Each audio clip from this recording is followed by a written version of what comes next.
Esselamu aleyküm aziz ildeşler. Selamu aleyküm Sapar ağa. Salam kemine. İyileştir. Selamun aleyküm. Buyur kemine. Sapar ağayna bugün kıyıska bir çıkış edeli. Käbir gelýän soralar var. Şoňa haçandan bäri etjek diýip edip bilmän ýördük. Şu gün ine hususy ýeçilik hakynda gelýän soralar, umumy hususy ýeçilik diýip alaly Sapar ağa. Ýöne esasanam şu ýere ýeçiligi barada soralar gelýär we üýt göçük düşünjeler var. Ama bu düşüncelerin hem nereden gelýänligi belli. Men ine aýdyp bereýin. Soňra näme jogap berenmem aýdaýyn. Ondan soň onuň üstüne gürleşeli Sapar ağa. Ine ýaşullardan birine sorapdyrlar, aksakallardan ýurdun içinde. Şunun ýaly täze Türkmenistan guruljakmış şonda ähli topragy halka paýlap berjekmiş hususy ýeçilige diýip aýdypdyrlar. Ondan soň o ýaşuly o ýalňyş diýipdir. Näme üçin diýse, o topragy paýlap berseň soň ol hemme näme topragyň eýesi bolýar bir adam diýipdir owa. Soň bir adamyň guly bolmaly bolarsyň. Ondan hökümetiň guly bolanymyz gowy diýip jogap beripdir. Indi menem jogap berdim. Näme diýip aslında onun ýaly däl-de hiç ýakynyndan hem geçenok o gaty ýüzle bir pikir düşünje bunun gelýän ýere elbette Sowet Soýuzundaky düşünje. Bizim halkymyzda o Sapara 4-5 nesilden bäri bir toprağa eýe bolmagyň duýgusy ýokdur aslında. Olam nesilden nesile de geçmändir. Ine şunun ýaly şu ýagdaýda ine ýaşuly bir adama sorasaň olam ýalňyş diýse geçmeýär-de nesilden nesile. Ýalňyş işleýär. Indi men o taýda şu wagt diýdim, o toprak ne hökümetiniňki ne de halkyňky ortada dur, eýesiz. Şonuň üçin hem şorlap gitdi. Ýani Sowet wagtynda da iň azyndan bolsa da bir topragyň eýesi bar ýalakrakdy. Wagtlança bolsa da. Şu wagt hiçem ýok topragyň eýesi we halka da beren ok. Özäm işleden ok diýen ýaly. Özü işledibem bilmeýse topragyň işleyişi elmydama halkyň elinde bolsa işleýändir. Näme böleklere bölünýär ine. Bölünýär. Her bir adama belli bir toprak düşýär. Ol adamam soň şu toprak bilen näme etjegini özü karar berýänligi üçin şu toprak elmydama işleýär. Eger işlemese şu toprak hökma suratda ol adam ýa satar ona ýa da nesilden nesile geçen wagtda hökma suratda bir işleýän adamyň eline geçýär da bu iň soňunda. Ýene şonuň ýaly bir näme bar Sapar ağa ine. Men şoň ýaly bir jogap berdim. Soňam hiç haçanam bir adam hemmäni gul edip bilýän däldir, o mümkin däl-de. Onuň ýaly zat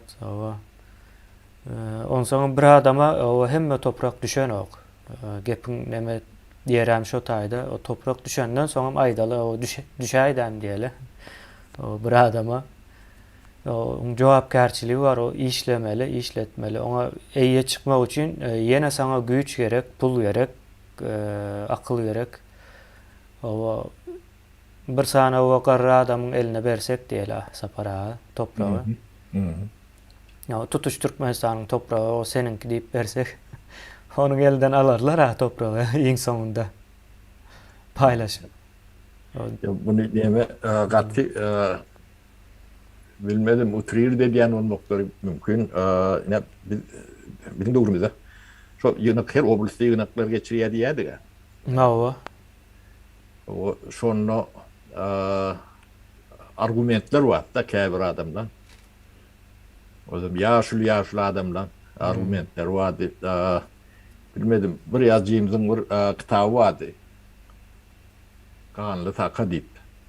Ýani miraplan şu bölünşünde adamlar kırılışını, uruşunu uzun veriyada şu gemede romanına. Şu at aktırına diyadıma düşünük. Vadi ne şonu misal getiriyada. Su Su Türkmen pöylöşüp bilmez, şoň üçinem yer bermeliler diýdi. O bir argument. Yani su bölüşüp bilmez. Kırılışar, ölçer. Tarihte de bolon ne fakt var. Ne su yer bolonda da su bölüşüp bilen oklar. Ne şolar ýalak şoňa meňdeş argumentler getirýärler de. Çara Aşirov diýer Sapara. Yo. Kanly saka. O. Garagum diýen bir illeşimiz ýazypdyr. O. Sawol iller. Ne şolar ýalak argumentler var da. Bular elbette yalnız bolsa bolondur. O döwürler, bir döwür. Ýöne yer hususy eýçiligi geçenne ýany bilen kanuny gelýärdi. Şonu gorama, şonu ulanma düzgünü, yani ähli normativ nak diýilýär-de kanuny aşağı nak emeler. İşleme mehanizmi, o su meselesini regüle edýän normativ aklar bilen bile gelýär-de. Ýöne yer berilli bir neme yok. Ummatı ken detalli işleri var da. Onu biz yani bu ekrandan ayda oturmak nemesi yok. Yani edilen vakti şu atlar görürsünüz yönü o atların köpüsü hem mesleğerlik hani yetişmedik biz işlenip gördük. Yani şunun hem yani normatif akitleri yer näýilek verilmeli, näýilek ulanmaly, gowrog näýilek bolmaly, haýdy kanunlar göremeli. Şol atlary gaty düýüplük nemet gördük ya. Ondan şonda geçilen bolsa, men biraz öňe gideýin. Ýeke daýhançylyk yerim däl. Ýöne hususy eýçilik bolanny. Hem yerlerim hususy eýçilik geçmeli. Zaýlarym, binalarym, şäheriň içindäki zaýlarym. Indi şu wagt gödöňde getirip görüň, Türkmenistanda müňlerçe, belki de 10 müňlerçe adamyň öýleri ýykylandyr. Nawa. O buldozer sürýärler üstünden. Hiç nemesi o kompensasiýa beren berýär, bermedik beren ok. Bu jaý berjek diýip Allah görün haýsy. Ol perişan olup görün başkaları haýsy. Ödem 10 müňlerçe. Nädip bolýar şo zat? Nädip bolýar, ne guru verdik. Şo yerin hukuk tarapyndan goraw ýok. Senki diýilen ýalak ýaşap ýörsiň, bunu ýöne senki däl. Iýesi ýanky o seni gul edip ýören hökümetiň ki. Mişin onkum däl, o da bilen ok näme dedim. Ki tipine gelýär diýdi. Men şutaýdan çay talasym gelýär diýdi. Ya da başka da maksatlar var. Yine şu Karadamak diýilýändir Aşgabatyň ileri tarapyny alanda da men şu taýlarda okudum, yetişdim. Kötü görüň adamsa men. O Ezni Radikal Hozy diye Karadamak diye ondan basma martyň ýokorsy diýilýär.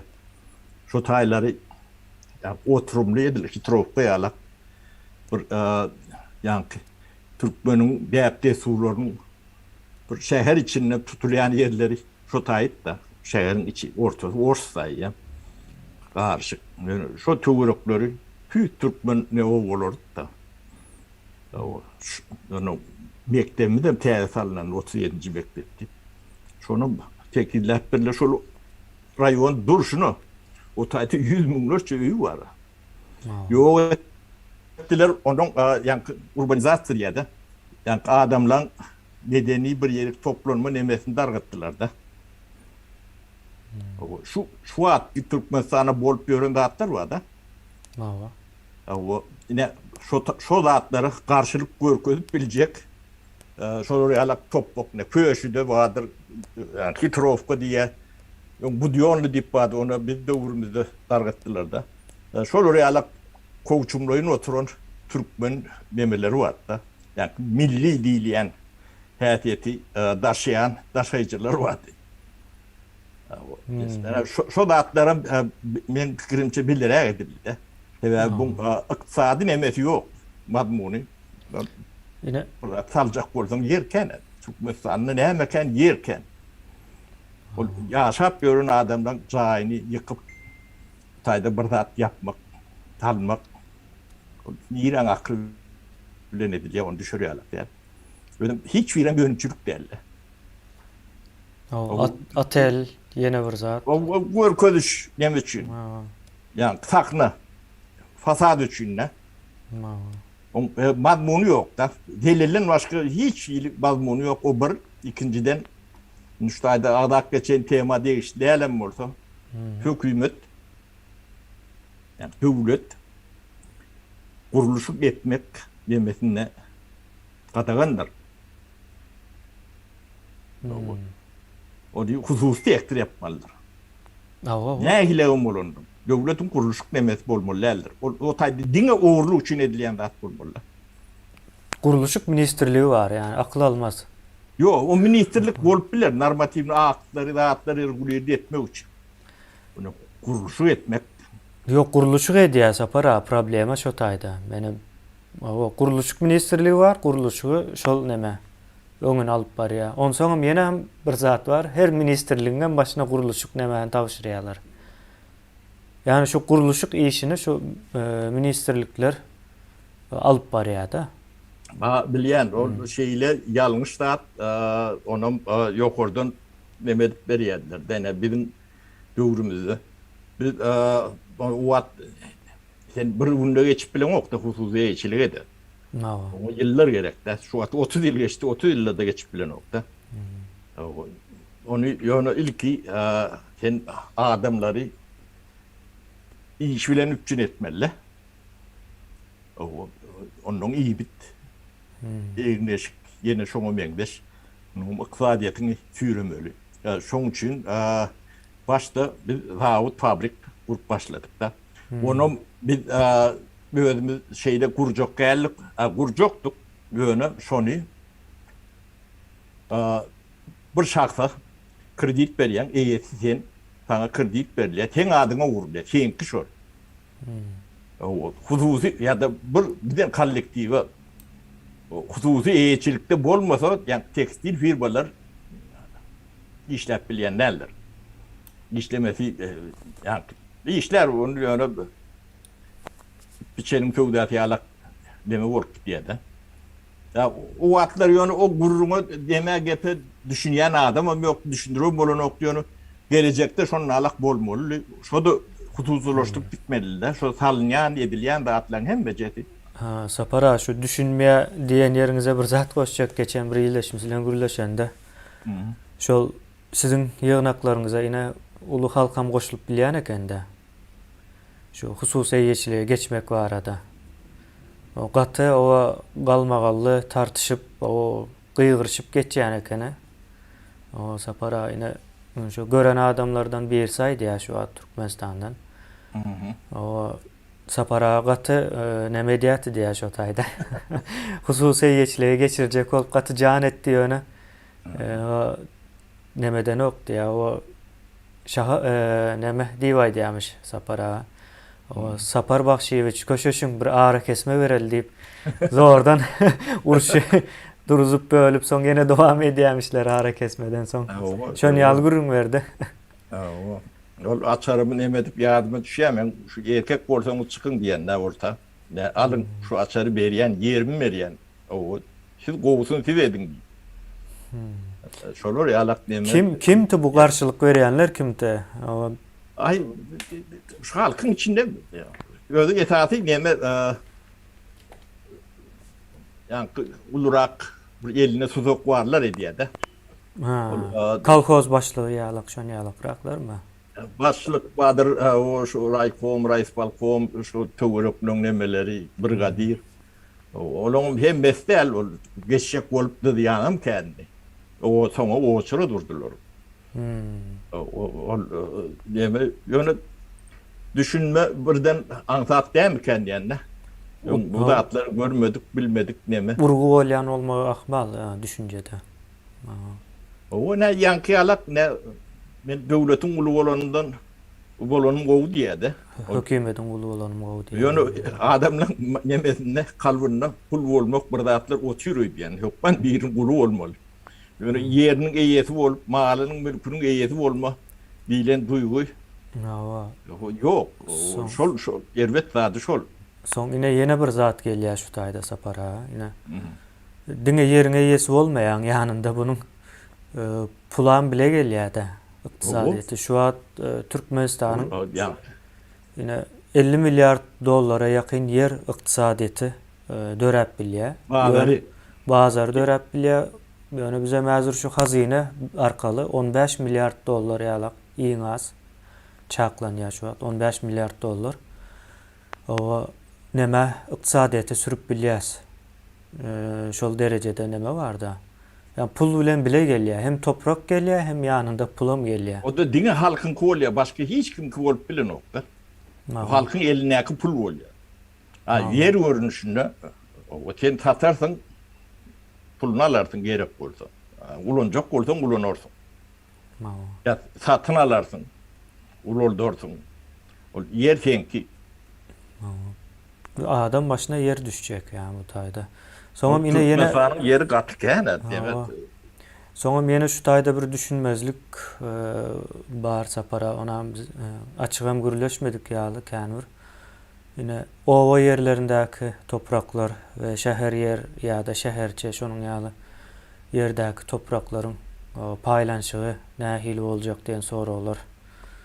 Bar ýa-da hemme deňmeken diýip pikir edýärler.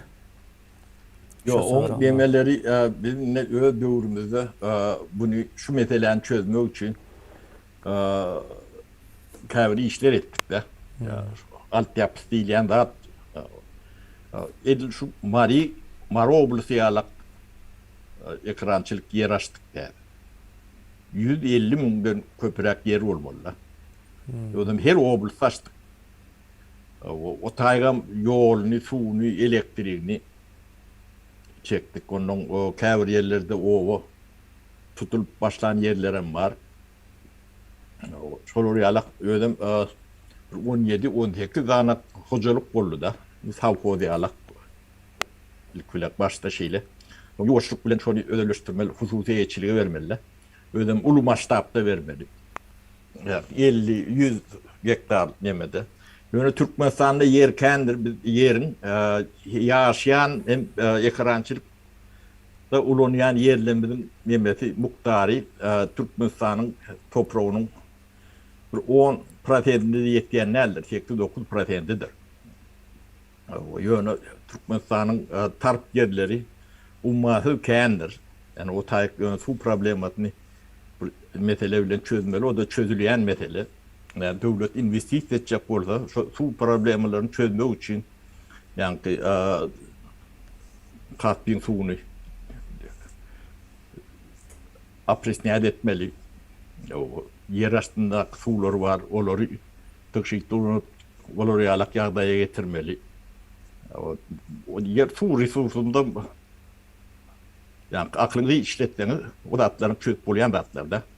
Şoň üçin ýeriň nemesi maşat mesriyan diýdik. Şu wagtky Türkmenistanyň ulanyp ýören ýeri bardyr ekrançylykda. Şonuň alak ýeri bardyr şu taýda. Bay topraklar. Wapytda. Ödem torp yer bir wagt oazis bolan. O bikilen ýerler şu taýlary.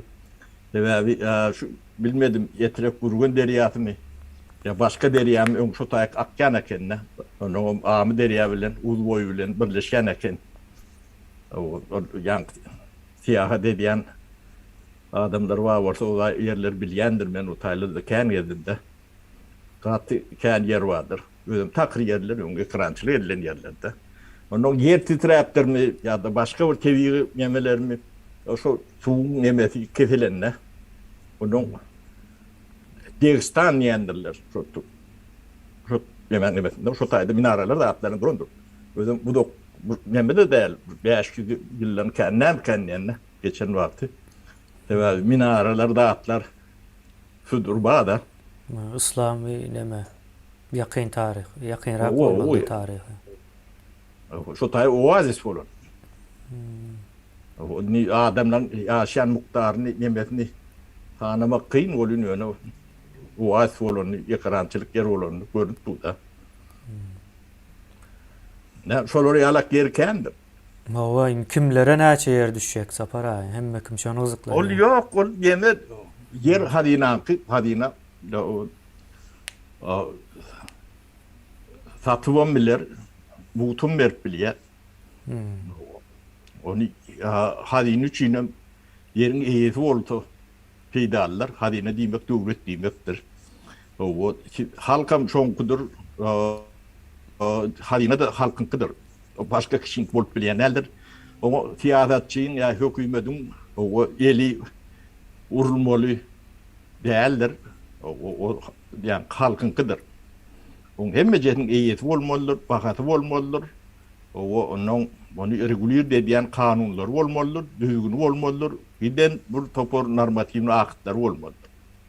Ýa dünýede hususy eýetçilikdäki ýeri şu üstünden şäher düşenine de gymladyp bilýän nälerler.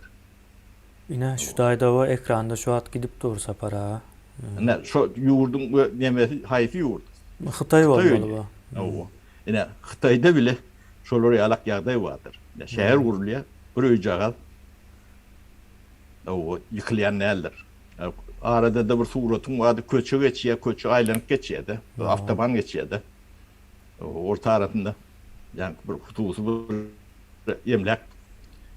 Ýani yer ýeçilik diýilende şolary alak bolýandyr. Bärde sen näde kul boljak. Ulanmasyň gelýän bolsa tatarsın. O sen hökman sen daýhan bolmalylar. Sen ýani injener bolsun, arkitektor bolsun, doktor bolsun. Onuň daýhançylyk bilen meşgul bolýan başgalar diňe daýhançylyk edip görünýärler başga işlere kapital bilen edilýärler. Daýhan näme sezonu bar. Sezon wagty. Daýhançylyk edersin. Galan wagty. Ýene de kärim bolmaly. 1 2 3 4 5. O wagtlara şeýle düşünmelidir. Soň ine hususy firmalar bar ada Sapar ağa. Oňadan bir deýinip geçeli. Soňa şu taýda bir ýylleşme sorapdyr. O hususy firma näçe nalog töler diýe. Näçe tölejegi? Nemerak ýöne? O firmalaryň nalogy arada gürrüň etsegem bolar. Yo, näme noň iqtisady nämen öz nemeti bardyr. Yani programmalarına uğradır. Yani mesela biz önkü demelemizde ayyadık yaşa yetkinecekler. Yani 26 yaşa çendi. İş kurnayan adamları o salgıttan boşaltmalı. Dilen yalak, şolary yalak kän bir stimulýar işi nemeler bolmalydyr. Onun salgıt dilen rat onu minimuma düşürmeli.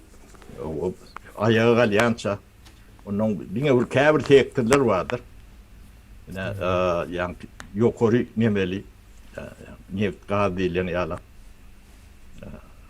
Şolong salgydy. Güçlürak bolup biler. Bu plança bolmaly, näme bolmaly önem etmek ýalňyş bor.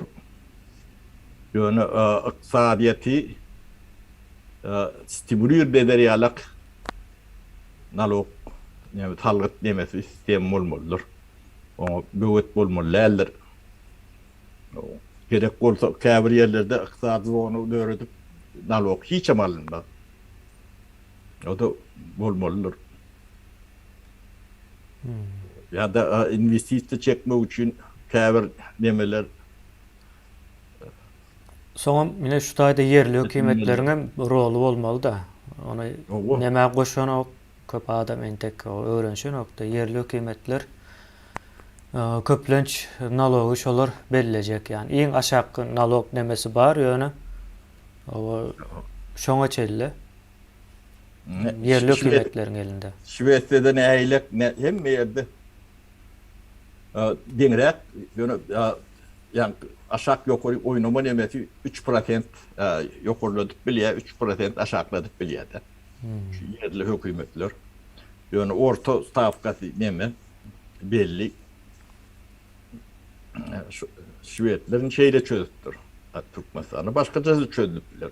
Bu zatların üstünde hem becerinde hatap kitabını alıp kuş oynayarak oynamalılar. Bu zatlar günlü gerek vakti ütkap durun.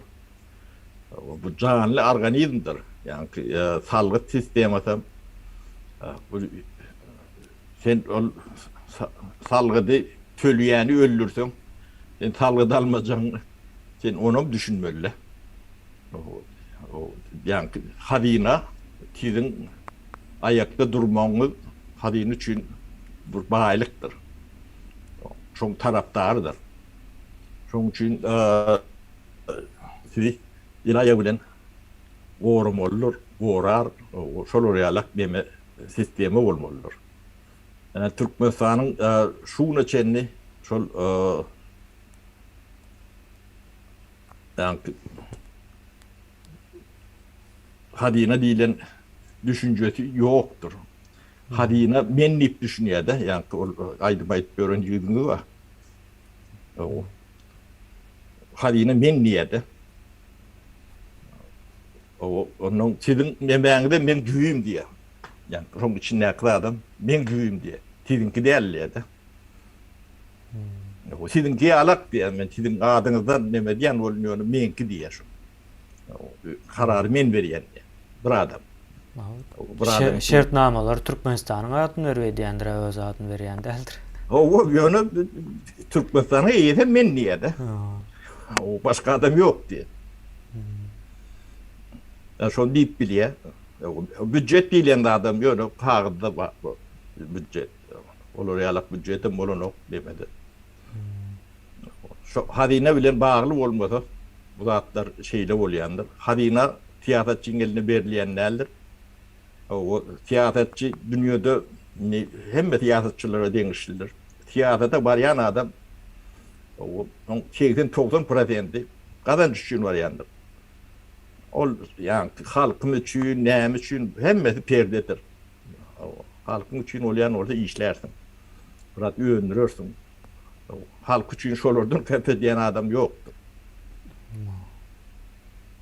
Sizin yani devlet dolanış sistemini devletin bürokratiyası diyendir.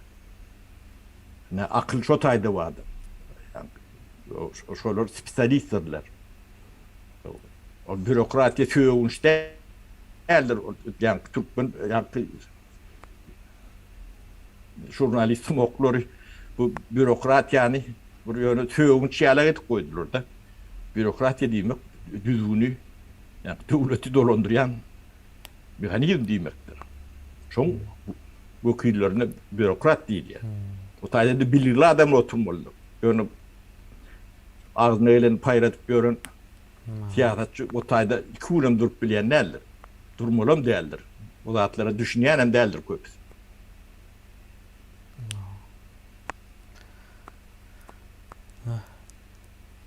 Sapara.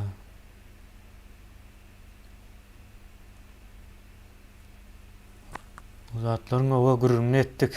Yani, hususi firmaların bolcağını ayttık yani. Hususi yani devlet üstüne düşen iş etmelidir.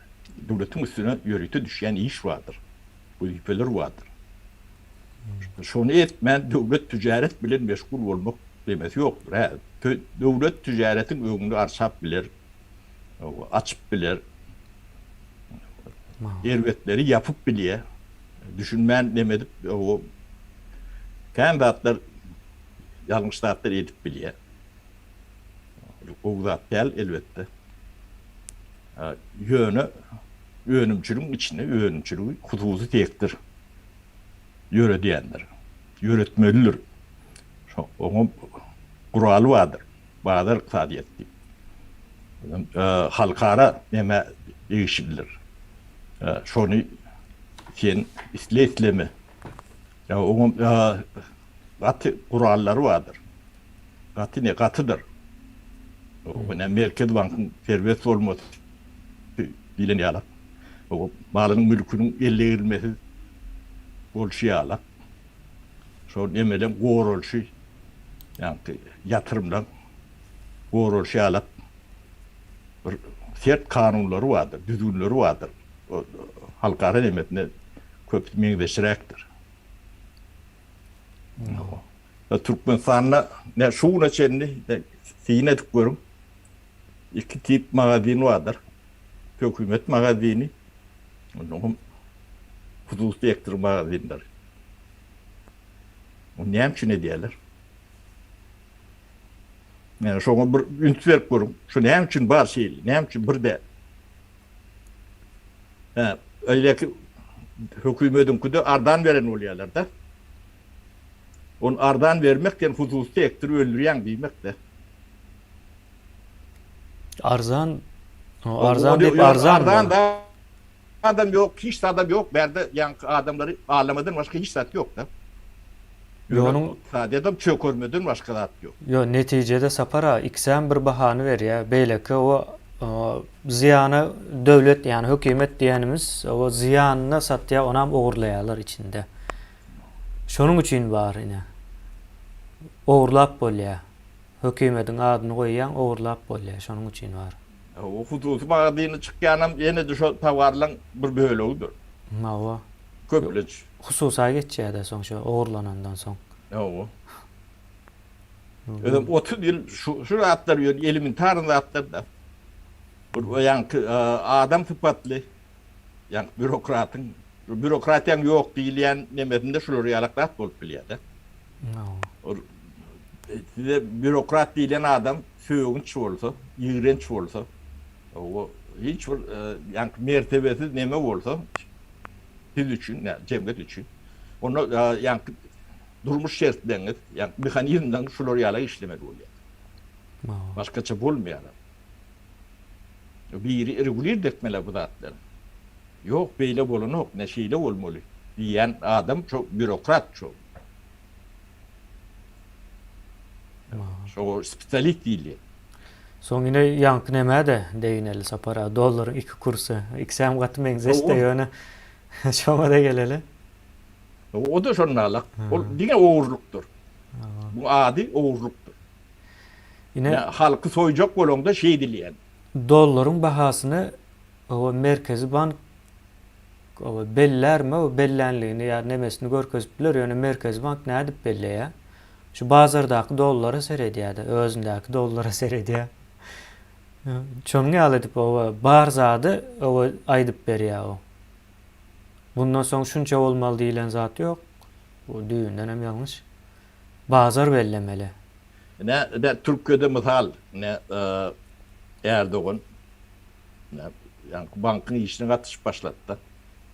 3-4 yıldan beri. O. Ne bolunda adamla görüp dursunuz da. O bir devletin iktisadiyetini yani ul devletin iktisadiyetini o bir şuları yalak emet siyasetçi çok örp bilendir. Şoň üçin siyasetçiň eline berilen nädir? Kanun vardır Türkiýede de onu bodýalar. O da bir adam döwletine geçen şeyle ort başlatdy. O Merkezi Banka onu aýryp goýup ýa-da oňa ukazaniýa berip plança bolmaly diýip batyş görkezip demekden şo taýyk ýa-ni maýa ýatyrymlar bar da daşyndan gelmeli. Şolaryň kediri çekiler. Ne? O firmalarım kaçar içindeki iş adamlarım daşın nedenini o görür, şo taýda nemeden sebäbi kepiliyor. Yine Türkiýanyň nemesi 900 milyardın üstünde şu an 600 milyardlara düştü de 3'te 1'ini yitiripdir. Ana. Türkiye 3'te 1'ini yitiripdir. Baylı. Siyasetçi edip koşun yani koşup bilen koşundu. O peýdal taraplarım vardır, başka da kendir bolýar. Yani şol realaklar bolýandyr. O siyaseti sömürmek bolýan nädir? Uji siyaset diýýändir bu. Populizm diýilýändir. O bu bir milletin ýalyna gaty satyl täsir edip bilýändir. O nirde bolsa, Türkiýe bolsun tapal ýokdur, Braziliýa bolsun. Şwediýede şol realaklar bolsa şolonka da täsir eder. Ma son yine sapara yenen bir zada değinip geçeli şu tayda. Yine Türkmenistan'ın 12 trilyona yakın potansiyel nemesi var, baylığı var da. Garantiya bunu doğru işledip bilsen 12 trilyonluk bir nemesi var. O Türkiye şonun o bir bölüğüm yok da şu at. Şonda da Türkmenleri bu tayda pul kazanıyor. Ama Yine seyredin 600 milyarlık bir nemesi var olsa da, bütçeti var olsa da Türkmenlerin o 2 milyon yakını gelip şu taydan pul kazanıp bile. Yani Türkmenistan'da 12 etse köp var. Türkiye'nin nemesinden 12 etse köp. yani diyeme biz bunu çözüp biliyorduk temine ne vaktında. Bu da atlan hem mecetini bilen adamlar vardı, bilen komanda da vardı, bunu edip bilecek akılım vardı, uyucam vardı. O iyiliklinkten artık o Beyleki Respublikaların nimetini, potansiyelini ulanıp bilecek aklımız vardı. O tehirimiz vardı, yardımımız vardı. O şu dövrdeki çok kolektif vardı. Altın kudlayan yumurtkadan bay nımattı Türkmenistan için. Düşünen için odu. Düşünmeyen için odu. Hem medat bardatta. Yine neticesi dengeştirip göründü. Şu an Türkmenistan Singapur diyen Singapur'un 10 esnesi bolmalı devlet öyle bolup barıyadı. Öyle çok uğurludu. Öyle yolu doğurdu. Ne yitiren de adamın hatabını çıkarmam bilmeyen. Sanatan elini yemeğini yetmiyor. Yani yemeğin için ne ol yetmiyordu. Yani yitirilen de adamı onun şu bedbahtçılığa üstünü. Bunun inni neyle kollu? Giden cahil, hünersiz, kârsiz, onun huy kâfiyetsiz, ola hata mervedi de. Kâri, hüner olmanam yeni de. Burada hatta nemetik bolur bolun. Yüzü yok da. Bir yüz değil, 10 tane yüzlü, omurgosuz bir cemiyet emeli geldi de. Alıgan çıtattır. Şolları düzödü ve borunu ok. Adam bilen de demir yalak derler, yamaşkan peçeden o eredip yamaşkan teyze metal eder yalak. Ne? Bu kadarına da adını Yurdun taşında kul olmak. o da kulun kulu. Yöne kulu Kulun ortada. kulu. Neredeki yok o nemelerin. Görüp görse katı nemeler. Aylığınç nemet. Öyle itin ispiytenine hatavi yok. Eline pasportu yok. Nemeler de. Bu hakkını hukukunu korar yalağım derler. Sen elinde sen hiç kimde sen kimliğini neme diyen kağılam yok da. Pasport diyen neme. Onun her türlü yoluyla nemetçek oluyorlar olun. Yok ne Türkiye'de sen mağayı verdin o diyen yani köçelerden yani dokumentsiz adamlar tutup nemedik göründürünü. No. Ne o? Yani Türkiye bu meseleni ya eyle ya beyli hükmen çözmelidir. Türkiye Göç problemi aslında. göçü götürmesi mümkün değil. 5-6 milyona geçiptir de. O da kıyana olma mümkün. O hatabını gördüğü olmalı nokta. Şunun için sizi paçkalap tutup iyi verirler. Başka alacı yok. Onu yani Türkmen'in karşısına neyme deyip bayırşvayla görür de. Bu da yanlış tattı. Çöle yerine tüykürp görüne alak demedir. Bir mihmanı atşarlar da. O nemelikte nedir? Diye sen ol bayırıp görün aktivist yanlarında nedir? Hem kişiyle tutuyorlar. Bu giren yerinde bu oraya 200, 300, 400, 500 tane Türkmen yatanlar. Yakın Türkmenler başka milletlere yatanlar. Ama yine onu neyim için tutuyor? Yolun aç diye de. O Türkiye'de burada yetmeli. O etmeli yolun aç diye. Bizem o sabırsızlık bilen agaraşa sapara. Onu göreli şu yıl kışta açacakmışlar. Söz verişimiz yalı. Eme hükümetin üstünde de beyle hücum etmelerdir, yanlıştır. Hem yerde ahlak vardır. Ahlaklı bolmani Türkmenler teden böğrünün o mertebe bilen zat yerde yatan zat değildir. O iyilikinin basalap depelap görmelilerdir. Özgürlüğünü saklamalıdır. Şolar yalak memani men katı yadıryan yani o tutulupdur o Türkmen näme eyle beyle bizim kahramanlarımız dip kıyırıp onu kahraman edecek olup yan emes diyor.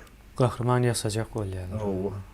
Siz bilen o yürüytü ayretkin adamlar bilen Türk hükümetinin hiç işi yok. Bizim yanımızda da näçe adam o tutulup giyirip çık o advokatam sesimizi çıkaramız yok. O tutulanmış, tutulmamış deyip. Mesela ol mesele Hükümetin düğünden olmasa başka. kanun olmalı, bir devletin kanunu vardır. Şonyalı sapara soň o borsa bolar mı deyip soranlar var Türkmenistan'da. Orada da olur, hem de adam olur. Yani Türkmenistan'ın bu da bugünkü bir retiyalak bir şey olmadı.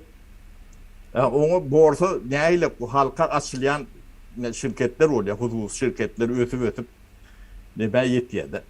Onun halka açılma hüvveti ya da mecburiyeti doğru dem dövürüyor da. Şonam düşündürüp geçeli yine sapara Türkmenin nemesinde yine komünizmden geliyor da bayları. O neme diyorlar, halany oklar. Yani şu yine yankı ulu firma diýeli bir Türkmen firma açtı, ulaldı gitti. Soň bu yankı halka açýa firmany. Yani halka açýa diýmek näme? Meniň diýä firmamyň şunýaly näçe böldüm, o 1000'e böldüm, o ýa-da 100 000'a böldüm diýä. Şu her bölegem diýä bahasy şu diýä. Aýdaly 1000 manat diýeli. Her böleğinin hisse diýip aýdylýar oňa. O 1000 manat diye sen hem aldın 1000 manaty. Sen diye şunu alanın için diye benim firmam bayasa diye sen hem bayayan diye yani. Aydalı firması bir yılda 10% artan olsa o senin pulun hem 10% artıyor. Yani 1000 manatın 1100 manat oluyor. Ve şunun ýaly nemedir yani baylar köpeldikçe halkan bayaya bilelikde. O açya o tarafından o beylek tarafının iş veriyor, iş yerleri köpeliyor. Ay daşary ýurda çelli aýrap gidiver ya da bu zatlar. Amerika şonuň ýaly işleýär, Ýewropa şonuň ýaly işleýär. O Ýaponiýa şonuň ýaly. O dünýä şonuň ýaly işleýär. Hemçin o birem şo zady halamaýa ýa düşünmeýänligi üçin o beýlek tarapdan hem o Amerika gidip ýaşajak bolup ýörler. Bu taýda o halkam o soramaly. Nereden gelýär bu maglumatlar?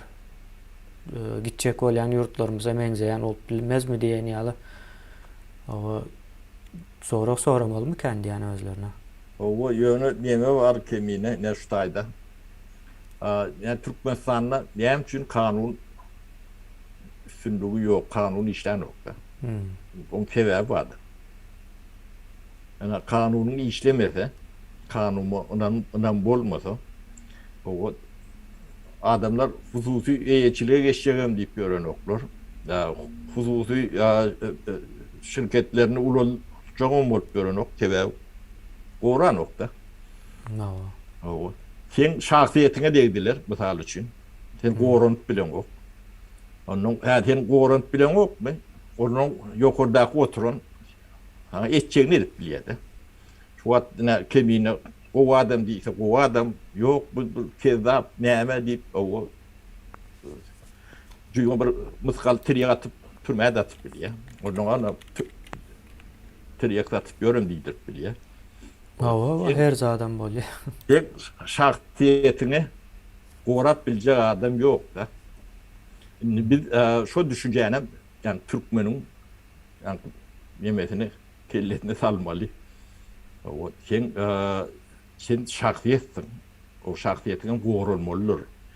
O gorulgy organlar diýmek, ne şo sen şahsiýetiniň gor mertebeňe gorulmalydyr.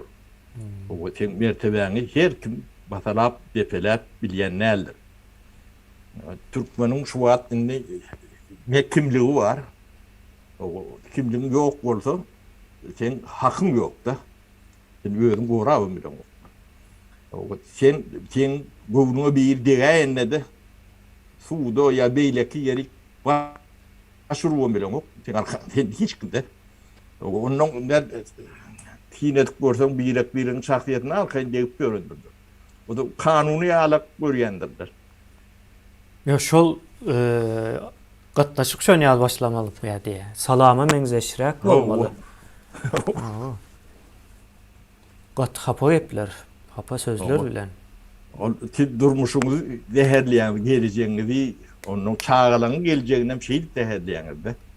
Bunun bular ýalak atmosferada, yani ortamda ya sridada siz ne yaşap bilersiňiz, ne çağa yetiştirip bilersiňiz. O çağında özüňize emek ber. Sizden ne berbet bolmaly.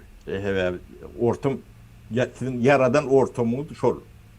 O çağın terbiyetine, yani ortam daş gurşaw gatul täsir edýändir.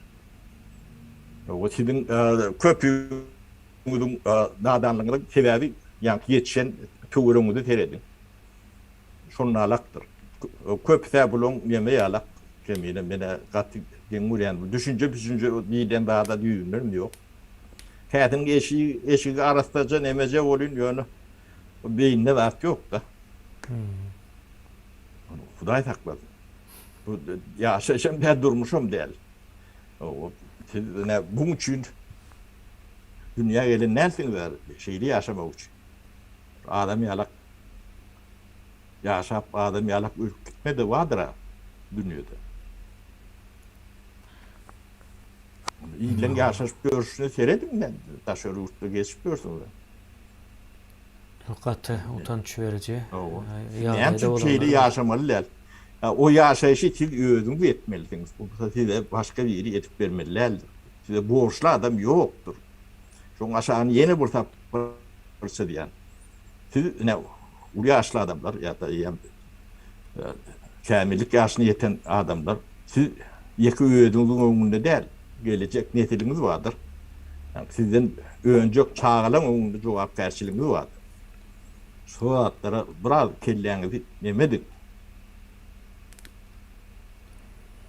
Onun yani düşünce nemeňizem yani ben bir ýeriniň guly bolandan döwletiň guly boljak diýle düşünjeler bardyr. Hiç kimim guly bolmaýan o düýünden ýalňyş. Näçe guly bolmaly?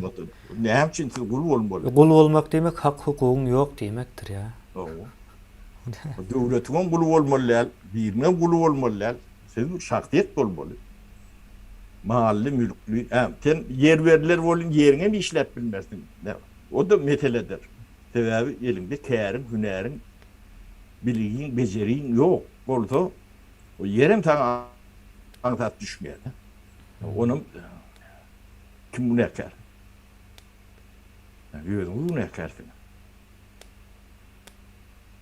O diýär, Gara Behmedem bilgisi edilýän nädir? Gara Behmedem bilgi bilen edilýän. O ne ruatlara da giden teknikalar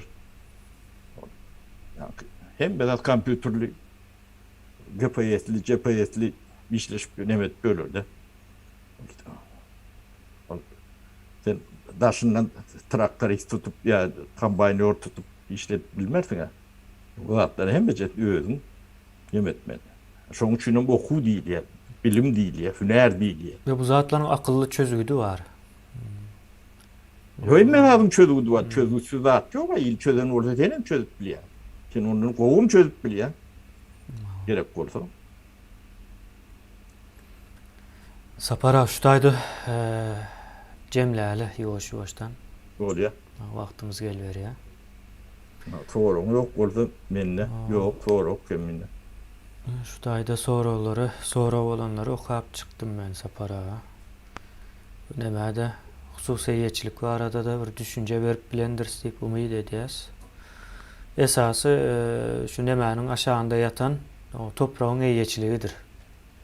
Hemme zat şu taýdan başlaýar. O beýlekiler onuň çekendir beyleki nemeleri, problemlerin çözümünü. Şu tayda iyi dilen gat orta çıksa, o kaptalın kanunu, düzüğünü, tertibi, onun beyleki nemelerim şu körükleyendir. Şu tütündür, en ulu tütündür. O sen nesiline de tesir eder sebebi. O dünya gidende yanın ne kadar o sen ibindakları koyup gidiyor. Onların kalacağını biliyor. Sen şu toprağın eğisi orada çağlarının formatı o ulu oluyandır. Onun şu at ne eline hiç saat yok. Onun çağlarının filan yok, nemeden yok diye de. Filar yalak burada. Taşlak gidiyen olur. O meselelerin vardır. Şu yankı iyicilik bilen dağın madmunu bizim düşündürüp bilişimizden katı giyinmiştir. Bunu tek bilen bir onu 1%, yarım %, nayıp bilen olmamız mümkün. Sizin hem dağın ustaydın başlayadığı bir yanlış olmaz. Şu iyicilik doğru oturtmadık yerde eşiret, bu lokan eşiret görünen neler? İtlenip doğru teferit kurayın. O şunalaktır. Onun yaşanıda da şu beyik hayat bilen özün korap şey deyip yaşamalı olursunuz. Yönü şu da atlar doğru çözülen yerde hayat yoktur. Bizim şu dayımızda hayat yok. Yine şu arada sapara bugün ayıtacaktım yadımdan çıktır şu an aydalı. Yine neme vardır? Türkmenistan'ın belki Orta Asya umumunda var da uzat. Beyik o hayat örüp görünen ok da kelle de görünen ok. 2,5 metreden var mı kendiyen beyikli? Bu kuluyu melle neme? O şol aslında şu taydaki yaşayan halkın psikolojisini düşündürüyor. Yani samimi değerliğini düşündürüyor. Şu adamlarla işleşip olmayacağını düşündürüyor. Şu tayda komşuluk adamların arasındaki aratnaşın yokluğunu ya da o pesliğini görkezüyor da şu hayat örmek meselesine. Amerika, Avrupa seyredin hiç nemede hayat yoktur. Belki şu Grecia taraflarında bar olmak, İspanya onda da o pes olmalı. Adamı görüp biliyor da bilinden gelen olmalı. Onun bir neçe sebepleri vardır. Beyik dağlık yerlerde yaşaya çağlar düşmesin deyip edilen olmamak. Yönü Türkmenistan'da ya da Orta Asya'da onun yağda yok. O hayat örmek demek. Şu halkların, adamların psikolojiyalarının bozukluğunu işaret ediyendir. Bolmalı değildir. O men şu nemenin tarafında olacaksa para o şehir ve şehirçeler ya da ovaların planlamalarında şu hayatların bolmalı değerliğinin o taraftarı olacak. Şu bir kanunu öne çıkarmakçı bir niyetim var. Gücümüz yettiğinden saparası yani yapya da adamı içine yapya o son bu adam içini görüp olan yok yani. Hayat şunun manasını veriyor. Yani onun sen komşuyla ne ok demek? Hiç bana ne ok. Senin onun ben oradan komşuyla sana ne ok. O komşusun sana ne ok. Onun ne samimiyetsizlik şu taydan geliyor da. O nerede? Şu tayda neme kemiğini keyikler yapıyor da. Sen hoğluğuna seni geliyor da şu tayda. Düğün arkandaki surat çok keyiklerin surat. Avun öyüne geliyor. Hiç hayat olmasa. Onun hiç oğurluk neme zat yok. Ne maşinamda içinde paspırtımız, kapçığımız, o aile betken vaktim oluyor. Açarım içinde. Oğurlayanım yok. Neme diyenim yok. Yani öldürüm Müslümanım değil şular. Kapır. Diyen nemeler şu. İşte oğlum kemine. Doğu etini itmiyor. Adamlar şular.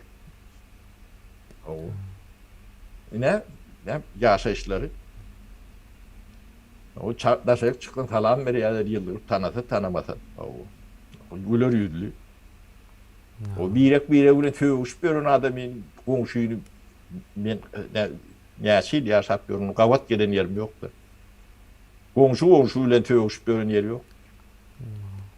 Paýlaşylmaýan bir adam ýok.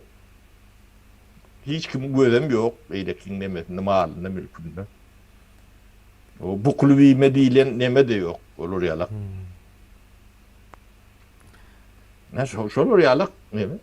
Hawa şonuň ýaly. O nesip bolsa şo ýazatlar, o planlarymyzda bar sapara. Nädip nemedip bolur. Ya nesip. Bolýar onda sapara. Bolýar tawolun ýyldaşlar taglykda görşelim. Aha, bolýa, ýyldaşlar sag bolun, o ýeneden. Şunuň ýaly edip çykarsa, o täze Türkmenistana taýýarlyklar dowam edip dur. Görüşüňiz ýaly.